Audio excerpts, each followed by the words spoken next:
If I had to talk to the next generation of the world, which is where I think is an important focus, especially when we're talking about the next 5 years, I would tell them do not make any of the mistakes that we had. Do not make any of the mistakes that we have made. Um, Capitalism does not work. It is an awful system. It is a system that encourages subjugation and injustice and oppression. There are better ways to organize the world, and there are better ways for us to be empathetic and vulnerable and supportive and productive. Your generation has the key. I am at your disposal. You excite me. I believe in you. And I think you are a part of a different way of being.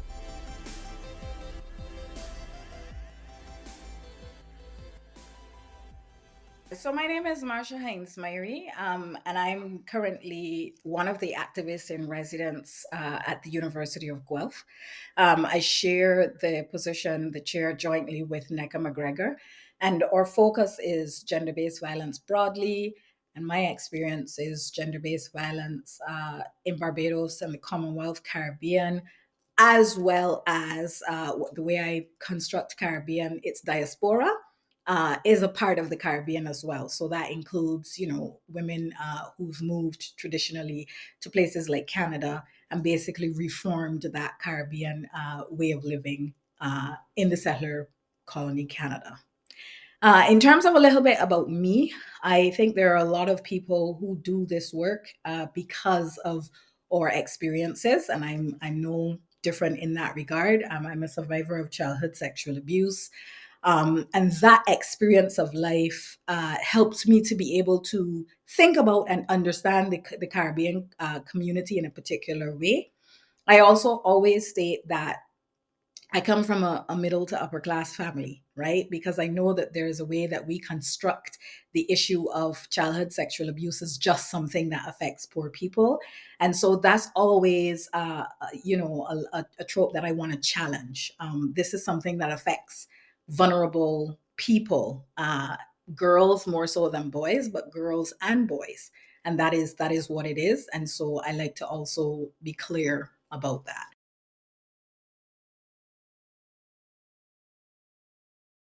So I think when a lot of people in Canada think about Barbados, I mean, when I talk or when I say I'm from Barbados, people are like, oh my gosh, it's so beautiful there. I got married there. I went on vacation there. And so I think that there is a way that Barbados is a part of the fairy tale of a lot of people in Canada. It's sunny, it's sandy, and that's what people identify with. The reality of the situation for those of us who live on the ground or who are more connected with Barbados on a 365 days a year basis is that Barbados remains one of the most intact plantation societies anywhere in the world. And it shares that with other parts of the Commonwealth Caribbean, like Jamaica, like Trinidad, like Guyana, that entire Commonwealth Caribbean, uh, territory, archipelago, however you want to say. And what that results in is a number of unsafeties for a number of people, the queer community, women, disabled individuals. Basically, we still have this rigid construction of our society, and the slave masters in Barbados have been replaced by the politicians. And so the system lives on, and all of the unsafeties that people experienced 400 years ago are still built in and baked into the society. That is Barbados as I understand it. Unfortunately, it's more than a vacation destination.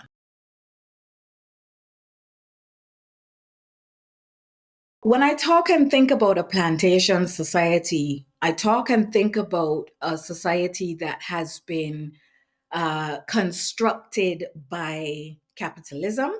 So the plantation society is set up to produce. It is a place for production.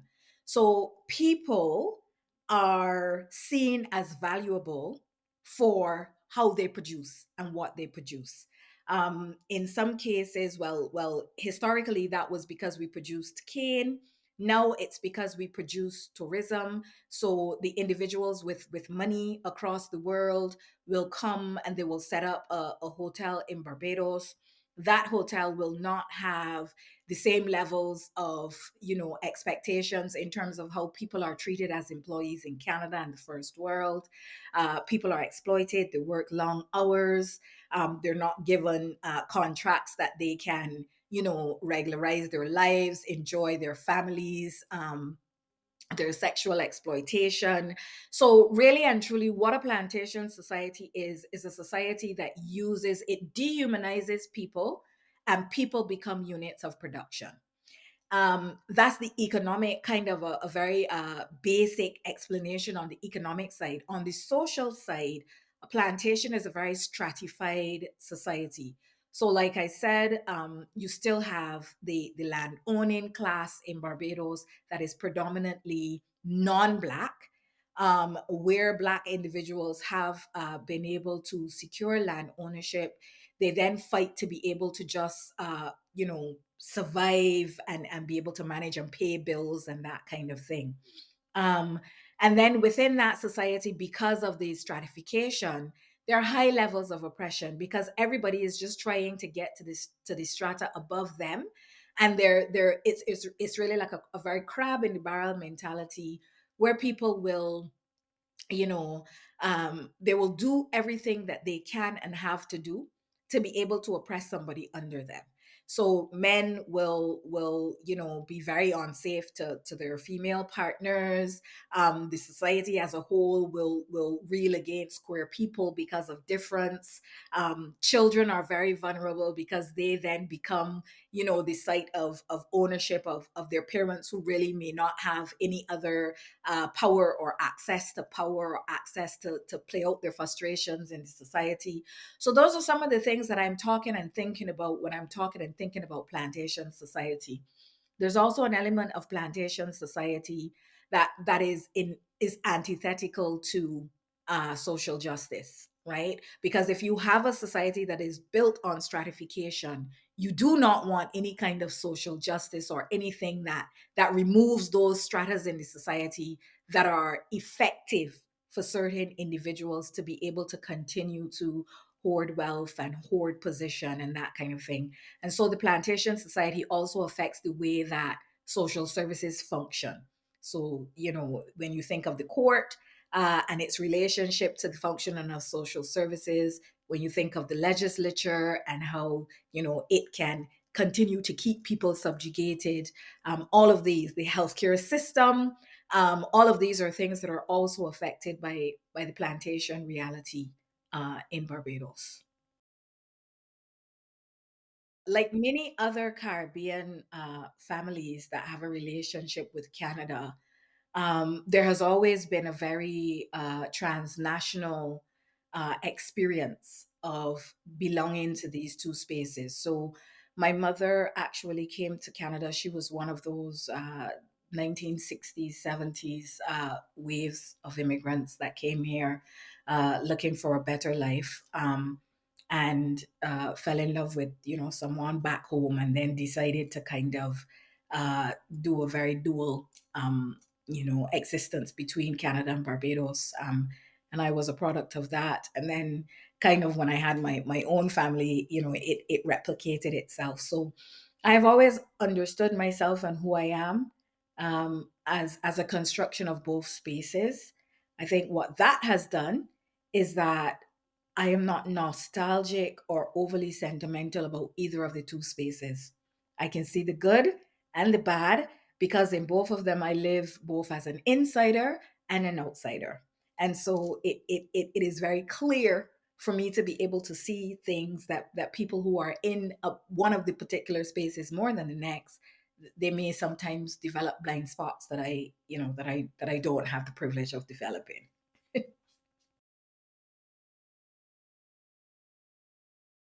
If I'm really honest with myself, there is a way that I'm in Canada because I was driven out. I guess because I'm a citizen of both. It isn't you couldn't call it exile because I belong to both in that way, like I said. But at the same time, I knew and understood that the advocacy that I was doing in Barbados and the way that I have done it over the years would make it impossible for me to continue to live in Barbados physically for my entire life. Actually, it was a part of the privilege that I had to be able to do the work that I have done it, and in a way that a lot of advocates in this space who just couldn't do it, because if you didn't have somewhere to run, when the government became very unhappy with you, you wouldn't be able to survive. So there are ways in which I've come back to Canada because it is now physically impossible for me to do the work I do and live in Barbados in the same way. Emotionally and psychologically, it was also, I cannot manage being in the space of Barbados for a lot of the oppression and subjugation and that kind of thing, the treatment of many classes of people. I was just tired seeing it. um and at the same time, I come back to Canada, and I realized that Canada is also not the Canada that I left. Right? We still have we have all of our issues of anti-black racism here. The cost of living is such that people in Canada are also fighting now to keep their houses and just be land owning and all of those things that I spoke about as realities in the plantation society. I come back to Canada and all of that is happening. Capitalism has taken a grip of Canada in a way that, that was not there in that way back in the 80s and 90s when I was growing up as a child between the two spaces. Um, so yeah, I think there are ways in which this conversation that we're having in and about Barbados is also relevant in and about Canada, right? And I want it to be clear because sometimes that division between the third world and the first world uh, hinders us from realizing that some people, especially Black people, experience this world similarly, regardless of where they are on that first third world divide. Um, I'm thinking about the writings, for example, of Ronaldo Walcott in Long Emancipation, where he basically says, "Wherever we live as Black people, we're on free."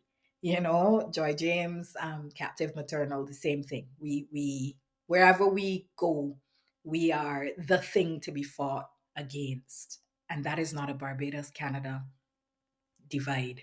It's a similarity, if anything. Those narratives that we construct that are nowhere near the truth are a part of the colonial relic that we have to grapple with if we're really serious about reordering our world right now, right? So it's the same thing. Barbados actually has a still functioning residential school to today. That's one of the things that the government and I came to loggerheads about just before I left in 2021. Everything that Canadian people now know about residential schools, the level of sexual abuse of the children, um, poor access to educational services, the way that children were broken because of their treatment in those institutions. Barbados still presides over the government industrial school in 2024. But if you know about Barbados beyond sun and sea and sand, you know about the residential school. And if you don't, you never know about that.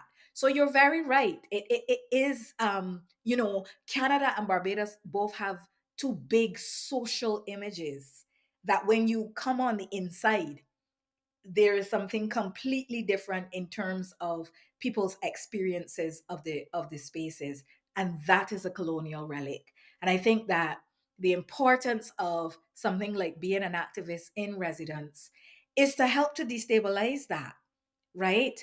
I have to be honest about how people experience life both in Barbados and Canada, because that is the beginning of change.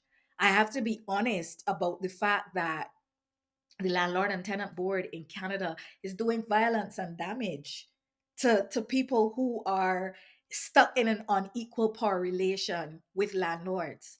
And that board is completely incapable of understanding the dynamics of abusive cycles, the way that landlords are using, their privilege and their positions. I can't only call that out in Barbados. and then come to Canada and pretend that everything is all right here. Wherever I'm working, wherever I'm thinking about these issues, I'm thinking about a pushback against coloniality, capitalism, and the unsafety that those systems create.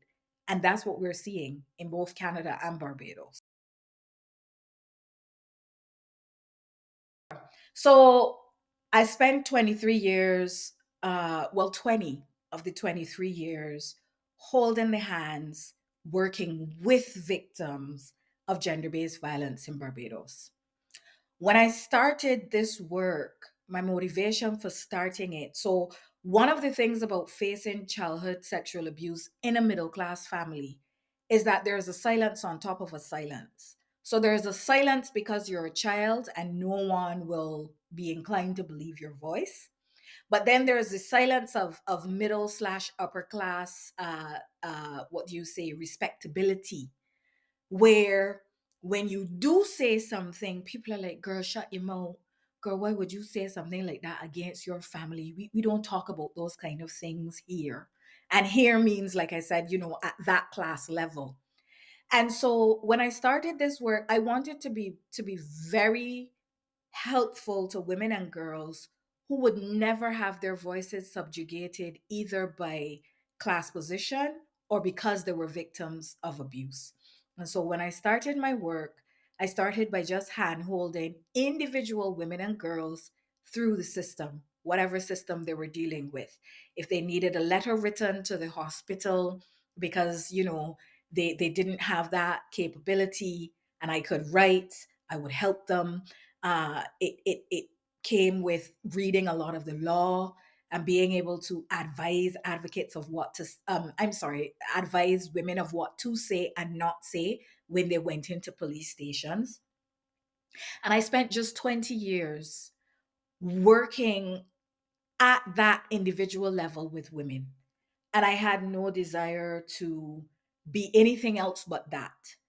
I was also, because I do also happen to have a PhD, and they're almost related, unrelated things, right? I was in the academic journey, doing bachelor's and doing masters and doing genders classes and that kind of thing. But the one thing that stuck out to me was that what I was reading as the theory and what I was experiencing as the advocate were not lining up. Go back to how we were talking about the political capital that Canada and Barbados has, but then when you know the truth, it's like, wait, what? It's kind of the same thing that I was experiencing with women's groups in Barbados and this whole notion of feminism, because here we are preaching all of that, but when you go into a room with these women, there's pure violence that is being done, right? So you're explaining to people why you feel important things about the work you do and the way you do it, and they're telling you, girl, why you keep talking about them things, girl, shut your mouth. Why you keep telling people you're a survivor? Stop saying that. You are also a teacher, or you're also something else that's supposed to make you more sanctified and clean, right? Being dirty has never bothered me. It bothers people more. And so I I struggled a lot with positioning myself within the women's movement in the Caribbean for that reason. I opted to do my work from the periphery, um, because I wanted to continue to work with victims and to be true. And I use the word victim, and I know that's a contested word, but the way that I construct a victim simply is someone who need support, urgent, everyday support until they can move their life to a level of stability where they're then surviving, and until they can go through to thrive and whatever. So when I say I wanted to work with victims, it's not an unequal power dynamic, because I myself saw myself at that time as a victim. So we were just victims helping each other, right? So I've done a lot of work from the periphery. In the last 3 years, I've gotten to a point where emotionally, psychologically, I don't have the capital to continue to work with individual victims in that raw way. Like, it takes a lot emotionally. I no longer have it in me. And I've turned my work into a campaign of strategic litigation. And that strategic litigation is aimed at continuing to fight these issues, but not at singular and individual levels, but to fight the systemic and the embedded dehumanization, those stratas that I was talking about that we have in our world. That's what I've turned my attention to. So with the government industrial school, we actually took the government of Barbados to court on behalf of two survivors of that school. We were able to secure damages, pretty significant damages for both of them. I think the entire settlement is around 100,000 Bajan dollars, which is about 50,000 US dollars. Um, but because we live in a plantation society, the government has just decided not to vest the money in the fund that the court said it was to be vested in. So these girls now have a judgment, but they still don't have justice. And that's the way that a plantation society works. I'll stop there in the interest of time, but just to say that I've now turned my work into strategic litigation, and that's what I'm looking for opportunities to continue. The only success that I've been able to measure and that I hold on to that stops me from getting completely hopeless in this work is when I have survivors, victims who I see go through the process of becoming survivors and then thrivers in spite of the injustice that they continue to face, not because it has stopped. That is, for me, if you ask me what success is, it is that I've been able to assist people with that journey and that I get to see it from a very personal vantage because I work with people. Um, Nothing else works. Nothing else works. And it's hard. You know, there's this really good book that Miranda Fricker writes, and it's called Epistemic Injustice, and it looks at how injustice is created from a psychological and philosophical level. And one of the things that Fricker asserts is that our world is an unjust place. We operate from the perspective that our world is a just place, and it's not a just place. And when I saw that, I was like, well, yes. Well, yes, because at the end of the day, 23 years of this work has taught me this world is not a just place. And not only is it not a just place, there are very few people in this world who are committed to justice. Very few. Because what justice will mean for many of us is that we will lose power of position, right?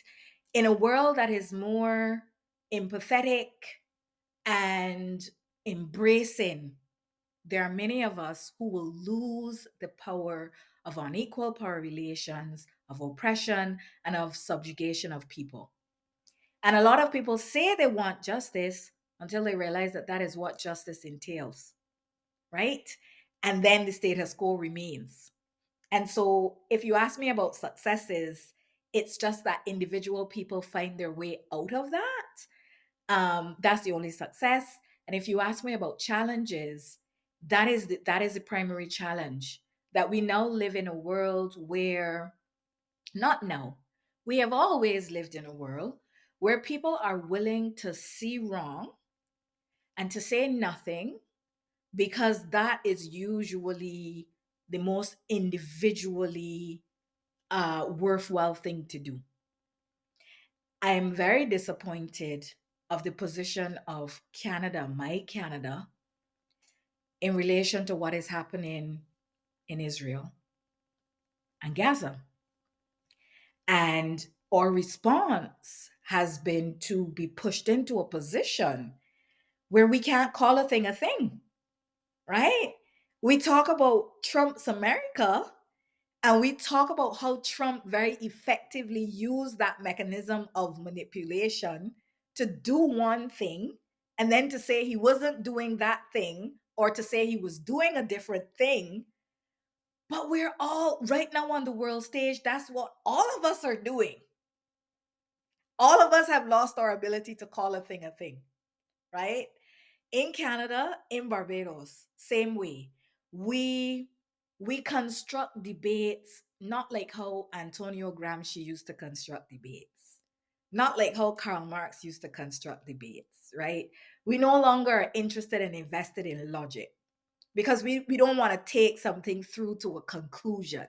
What we want to do is we want to set up the thing in the way that benefits us and stops our life from changing, right? We want to continue to live in capitalism. We want to talk about climate justice on the one hand, but on the other hand, we want to keep all the things that have made our lives comfortable.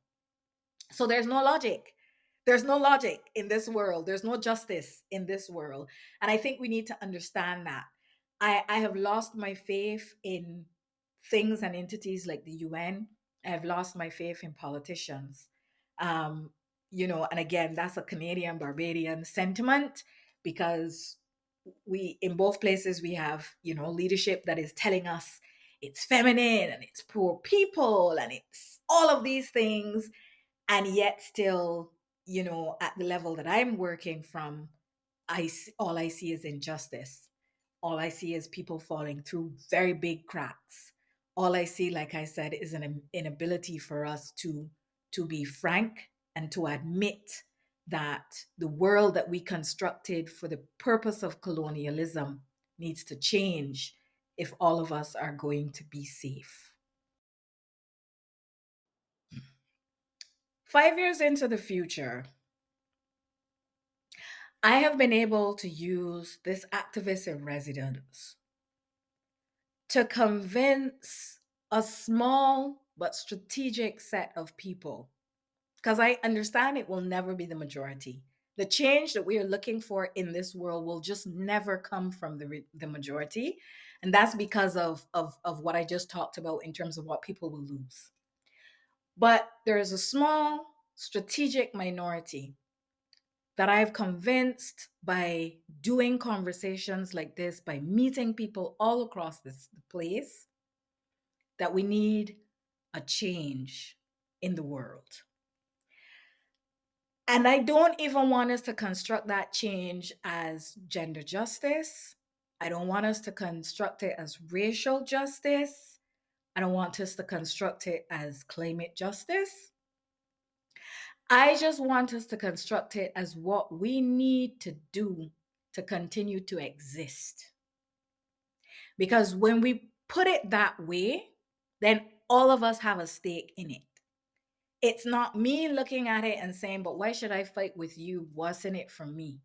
If we understand that we are in an existential crisis, and if we understand the power of you asking, what does our world look like in 5 years? If we understand that that is the amount of time, literally, that we may have to figure this out before all of us can no longer really have a life in the way that we understand it, then I think that, that small strategic group of people across Canada, across Barbados, across Palestine, across, just this diaspora that has been the conscience of the world forever, right? It has always been the periphery, and it has always been the people who have resisted that have been the conscience of the world. Okay? And so I'm working with that conscience of the world. And in some ways, we are working in universities, but we're also working against them. And we're clear about that. There are many of us who have gone through these jobs in universities that are constructed as EDI hires, or these jobs to bring alternative and alternate ways of thinking and knowing to the university. But we've experienced the harm. We've experienced the harm. So it's not a seamless joy that we're working with the university. We also understand that we're also working against them, right? I'm very fascinated by a project, that a colleague, Dr. Shoshana Jacobs at the University of Guelph, is doing on a manufactured ecosystem. And that is a part of our project. We understand that we cannot talk gender justice, racial justice, any kind of justice, without understanding that Mama Earth is crying out to us and that she needs our support and attention. right? So we're working on those strategic issues.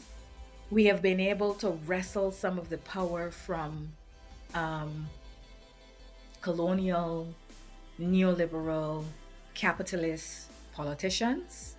And we've wrestled that power by being willing to live minimally, um, by not glorifying these states, not Canada, not Barbados, not US, not Israel. We call all of them out for the problems. Um, and we have created that space by just essentially realizing that we will not survive if we don't stop what we're doing.